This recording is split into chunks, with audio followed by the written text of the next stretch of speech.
Негователката од Гевгелиската градинка, која со своето недолично однесување предизвика револт во јавноста, била тазе вработена, обелоденија од канцеларијата на Народниот правобранител.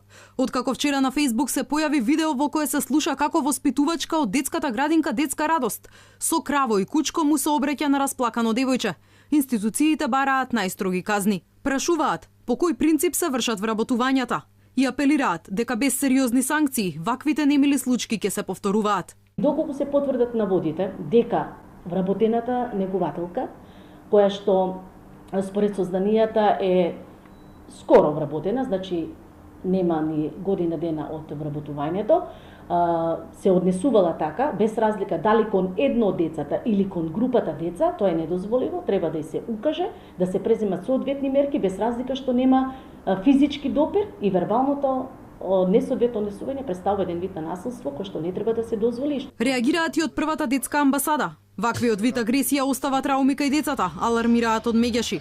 Бараат одговорност од Министерството за труд и социјала. Многу скандали. Навистина треба сериозно Министерството за труд и социјална политика да поведе сметка, затоа што граѓаните ги доверуваат децата во институции и очекуваат институциите да бидат на висина на задачата за чување, воспитување, згрижување и негување на децата. Од Министерството пак за случајот со Гевгелиската градинка, исто како вчера, реагираат преку соопштение. Ако најде докази дека е сторен прекршок, потешка повреда на работната дисциплина, несовесно и ненавремено извршување на работните задачи или кривично дело, директорката е задолжена да поднесе барање за поведување на прекршочна постапка, иницијатива за покренување на дисциплинска постапка или пријава за сторено кривично дело. Ова е уште еден во низата скандали кои го тресат Министерството за труд и социјална политика. Пред 3 месеци 11-месечно бебе од скопската градинка Раде Јовчевски Корчагин заврши на детска хирургија со угризна грботирана на главата.